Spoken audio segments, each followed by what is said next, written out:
It's Friday, the 11th of April. Welcome to the PDB Afternoon Bulletin. I'm Mike Baker, your eyes and ears on the world stage. All right, let's get briefed. First, an update on the ongoing trade war. Yes, it's still ongoing, as China hits back at Trump's massive 145% tariff by hiking rates on U.S. goods. But officials with the Chinese Communist Party, the CCP, also signaled that it's likely that that will be their last escalation, saying they'll ignore any additional tariff increases by the U.S.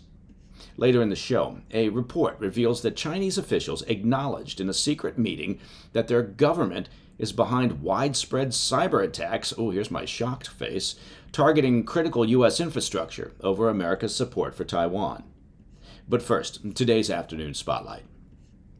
China is once again striking back in the rapidly intensifying trade war with the U.S., but signaled that it will be their last escalation, dismissing any further tariff hikes by the Trump administration as a, quote, joke that they plan to ignore. On Friday morning, the Chinese Finance Ministry announced that they'll increase tariffs on U.S. goods from 84% to 125%, matching President Trump's levy on Chinese imports imposed on Wednesday. The increased trade tax is set to take effect on Saturday and will impact some $144 billion worth of U.S. exports, namely agricultural products like soybeans, and that's according to a report from Axios. As a reminder, earlier this week, President Trump hiked his tariff on China, our third largest trading partner, to 125%, despite granting the rest of the world a 90-day tariff pause to negotiate new trade deals. The White House later clarified that the new tariff comes on top of a 20% duty imposed earlier this year over China's role in the manufacturing of illicit fentanyl, raising the total baseline rate, are you following me so far, on Chinese imports to an eye-watering 145%.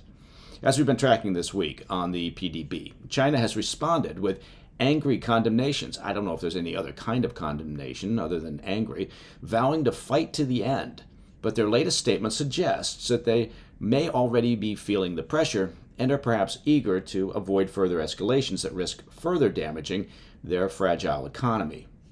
After their latest tariff retaliation on Friday, officials with the Chinese Finance Ministry said, quote, even if the U.S. continues to impose higher tariffs, it will no longer make economic sense and will become a joke in the history of the world economy.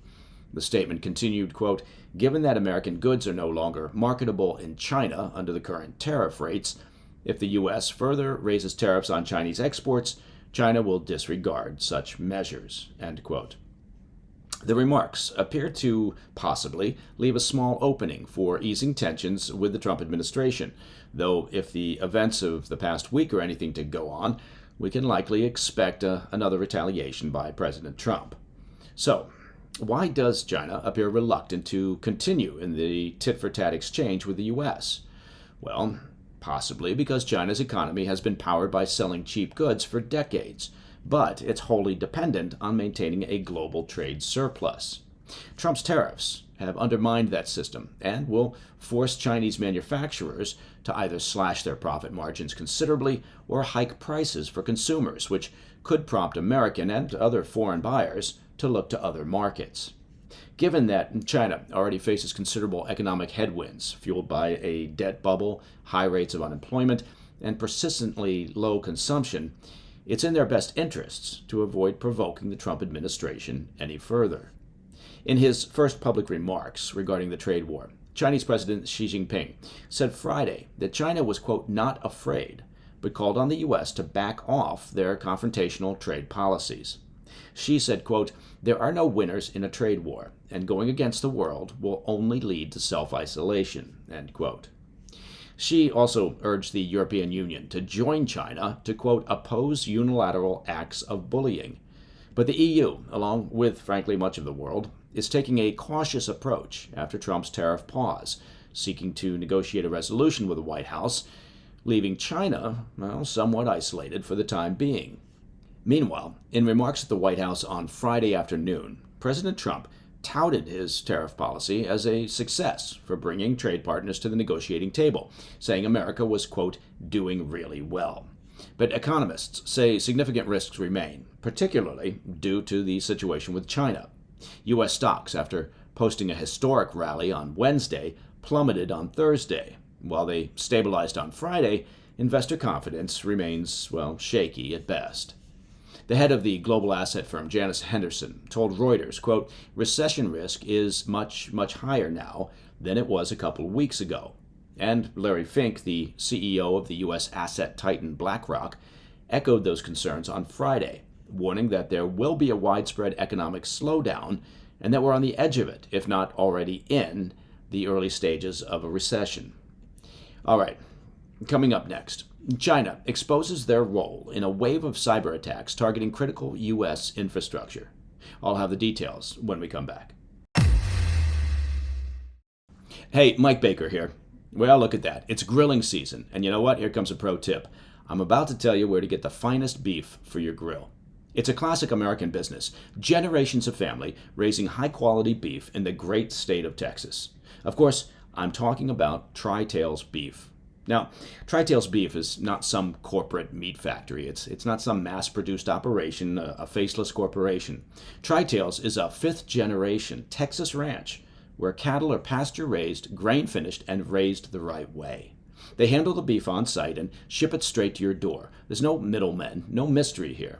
All their beef is sourced to match the genetics and care that they've built their herd on, ensuring consistent marbling, tenderness, and rich flavor in every cut. As we say, small batch, big flavor. You can taste the difference the moment it hits the grill.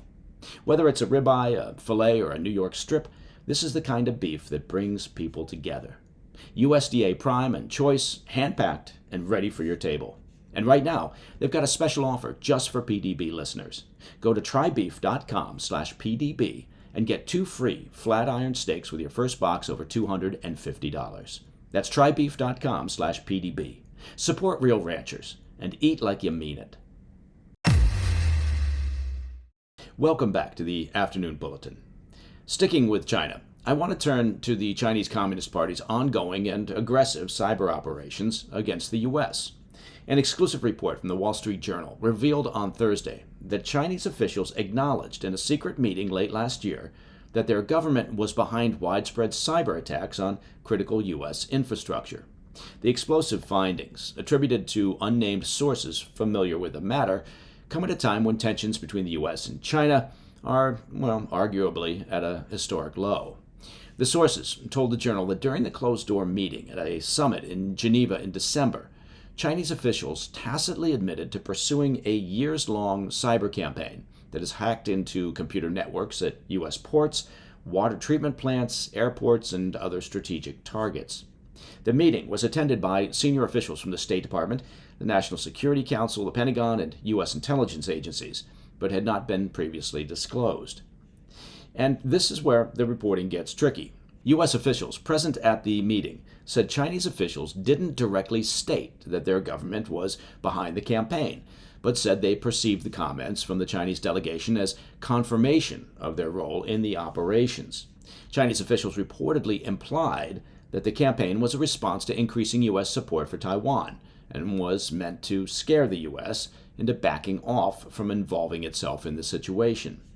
Now, you've likely heard of this operation before. It's been linked to a Chinese-based hacking collective dubbed Volt Typhoon. The CCP has always publicly denied any affiliation to that group, describing them as a rogue criminal outfit. Not that U.S. officials ever took their denials seriously. Volt Typhoon has been implicated in a series of attacks on U.S. critical infrastructure since at least mid-2021, at various times hitting port operations, internet service providers, and utilities. Officials have long warned that the hackers are working on behalf of the CCP to undermine U.S. readiness, especially in the context of a potential Chinese invasion of Taiwan. Volt Typhoon employs sophisticated botnets for its attacks, which are essentially a network of infected computers that collectively execute an attacker's commands. Globally, Volt Typhoon has commandeered a vast array of vulnerable digital devices such as routers and modems, even internet-connected security cameras. Notably, their cyber incursions have regularly targeted critical infrastructure in the U.S. territory of Guam, where the U.S. military has a strategically important outpost to counter threats in the South China Sea. Those attacks underscore China's focus on undermining U.S. military capabilities in the region as they continue to step up their military harassment of Taiwan. Officials with the State Department declined to directly comment on the revelations from the Wall Street Journal, but said, quote, Chinese cyber threats are some of the gravest and most persistent threats to U.S. national security. The U.S. will continue to use all the tools at its disposal to safeguard U.S. critical infrastructure from irresponsible and reckless cyber attacks from Beijing, end quote.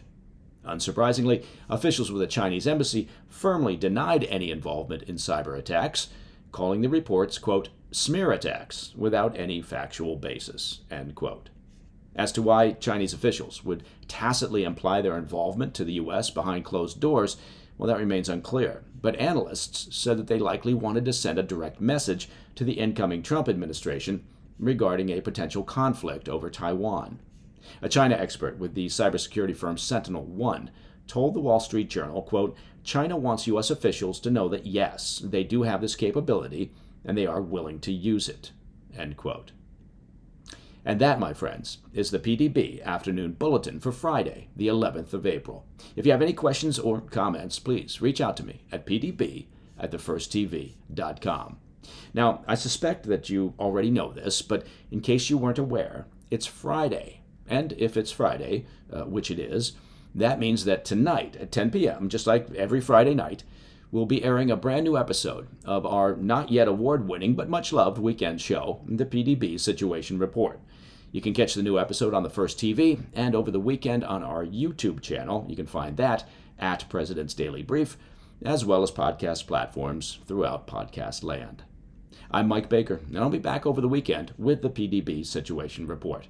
Until then, stay informed, stay safe, stay cool. Hey, Mike Baker here. Well, have you heard about the MAHA movement? Of course, I'm talking about the Make America Healthy Again movement. This is important. It's all about inspiring people to make fitness a priority. Look, when you work out regularly, you feel better, you look better, you know that. Come on. It positively impacts your entire being. And that's why I'm very excited to be working with Don Mastrangelo and the team at Jacked Up Fitness. You got to check them out. Their commercial-grade Power Rack Pro, well, it has everything you need for a full body workout at home. Seriously, take a look into this. It is an amazing setup.